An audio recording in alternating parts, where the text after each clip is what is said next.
We are up to day 163 of going through my old journal.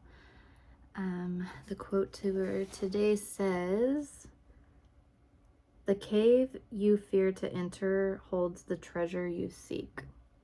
And then it says, "What is your cave and why are you afraid to enter it?"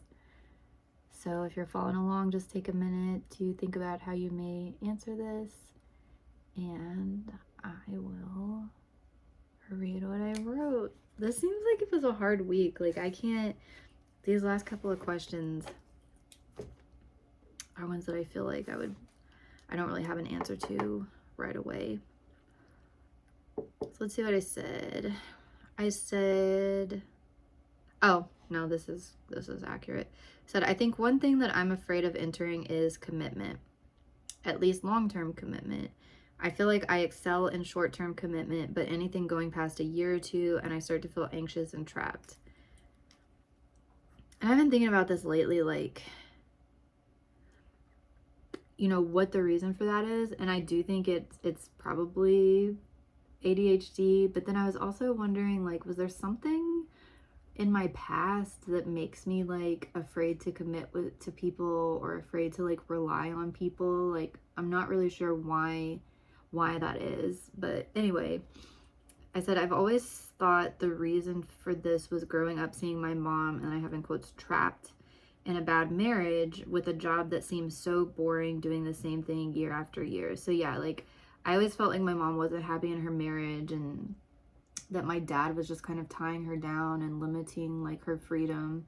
And the same thing with her job. Like, she worked a corporate job, and I just always thought I would never want to work a corporate job, going to the same place every day, doing the same thing. Like, that just seems so boring to me. And she worked at the same place for like, it was well over 30 years. I mean, maybe pushing 40 years. And that just, watching that and seeing that she wasn't really happy, I think made me fear getting trapped into like a life like that.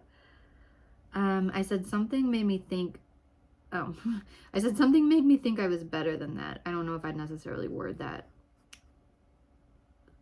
I was better than that, but maybe more so like I just realized that sort of life wouldn't suit me. I said that I wouldn't have to settle for that.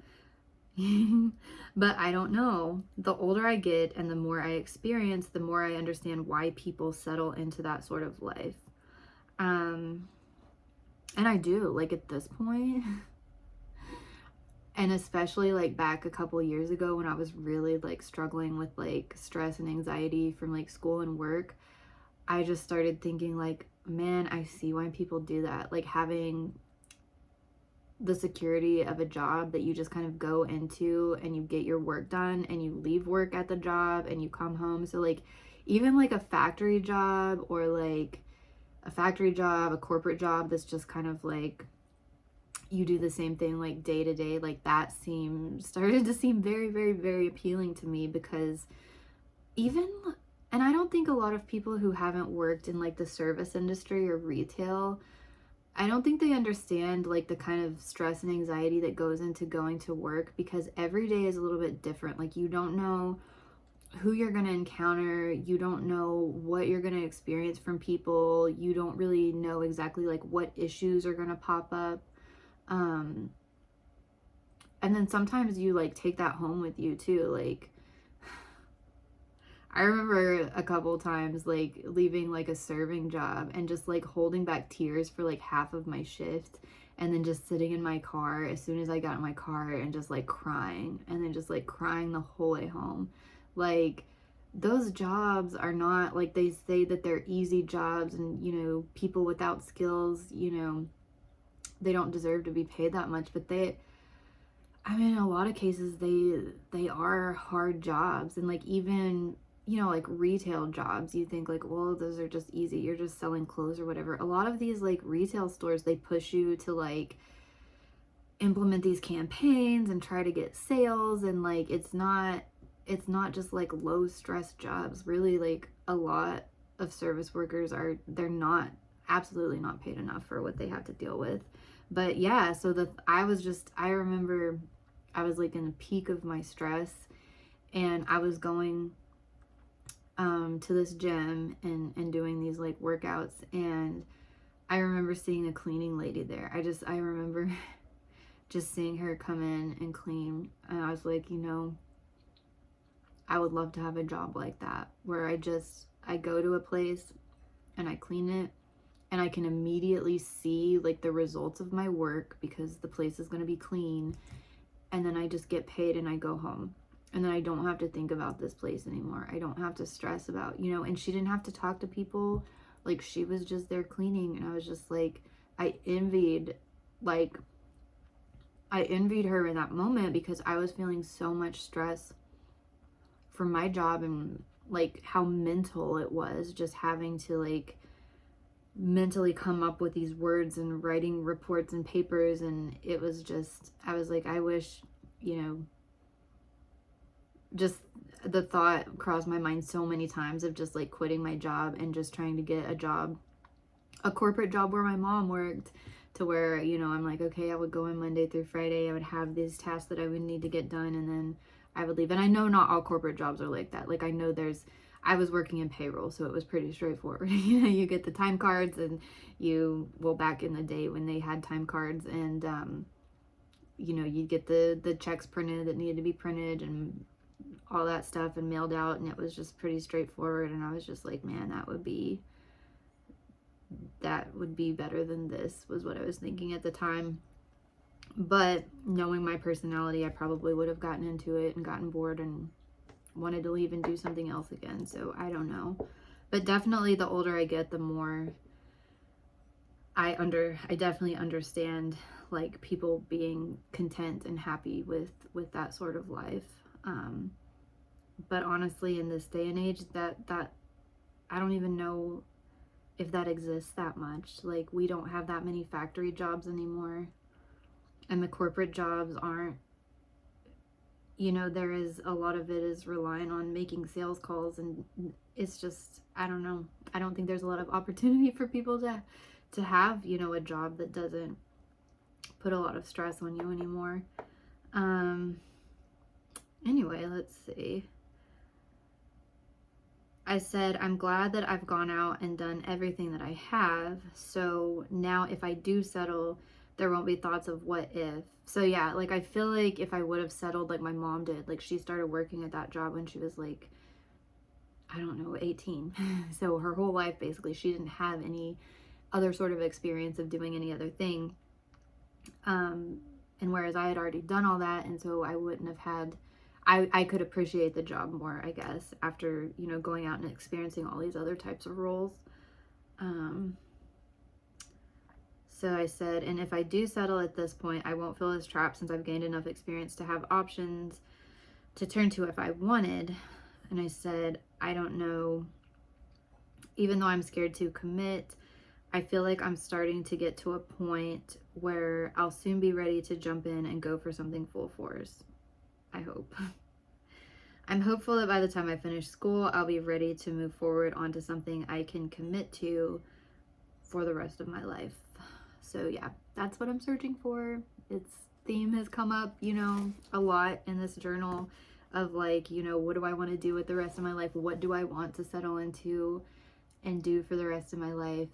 And I don't know. Still searching for that, but I've still got about another year to finish, so I've got time, but we'll see. But one thing that just came to my mind that has to do with commitment, especially when you're talking about relationships and things, I feel like they used to demonize people who were afraid of commitment, like saying that it was like a bad thing, like you've got some sort of trauma that keeps you fearful of commitment. And that's what I meant, like seeing my mom and her relationship that made me fearful to commit in relationships. But now more and more, I think a lot of women are starting to talk and connect about the reality of like being in these committed relationships and being married. And it's not, I think it seems to like there are a lot of people now that are wishing they would have been a little bit more fearful of commitment because they've made these commitments and it's turned out badly, but there was this push of like, oh, well, you've made this commitment, you've got to stick with it. And I don't think there should be as much of a demonization of commitment as there is, because I think that keeps people trapped into things that aren't made for them. And there was this, I always thought about this because my sister, when we were young, my parents signed us both up for a lot of the same things. And there was like some other things that my sister thought she was interested in, and then she would quit. And she quit a lot of the things that she got into. And I don't know if it was my dad or if it was multiple people, but you know, like, she kind of got labeled as like a quitter. Oh, well, you don't stick things out, you don't pull things through. And I think there does need to be a balance, but like, I never necessarily saw it as a bad thing, really. I was like, well, she didn't like it, so she quit. But it was like portrayed to me as it was like a bad thing. Like, well, she can't stick anything out, she can't stick to things. And I mean, I think there's a few things that I've done that I've wanted to quit, but I'm glad that I've stuck them out. But then I think there was other things that I stuck to too long because I didn't want to be like labeled a quitter or given up. So I think there does need to be a balance, you know, for certain things. Sometimes you do need to, I think, stick through things that are hard to get over, like that hump, to finish them out. But then there's other instances where I think it's okay to quit, and you shouldn't really feel shame to quit something that you know like isn't right or isn't for you, I guess is what I'm trying to say. But anyway, yeah, I'm afraid to commit to, I guess, talking strictly of like a career. But I talked about this before. I saw this lady on TikTok talking about how she was always jumping to like all these different things, and she realized it was because she had ADHD, and she wouldn't be happy just sticking to one thing. She wanted to do all these multiple things, and so she just found a way to make it work. So maybe that's what I need to be looking into, is like not just thinking that I have to just pick this one thing, and that maybe I could do multiple things and make it work. So I don't know. Anyway, that's what I have for that day. I will be back tomorrow with day 164.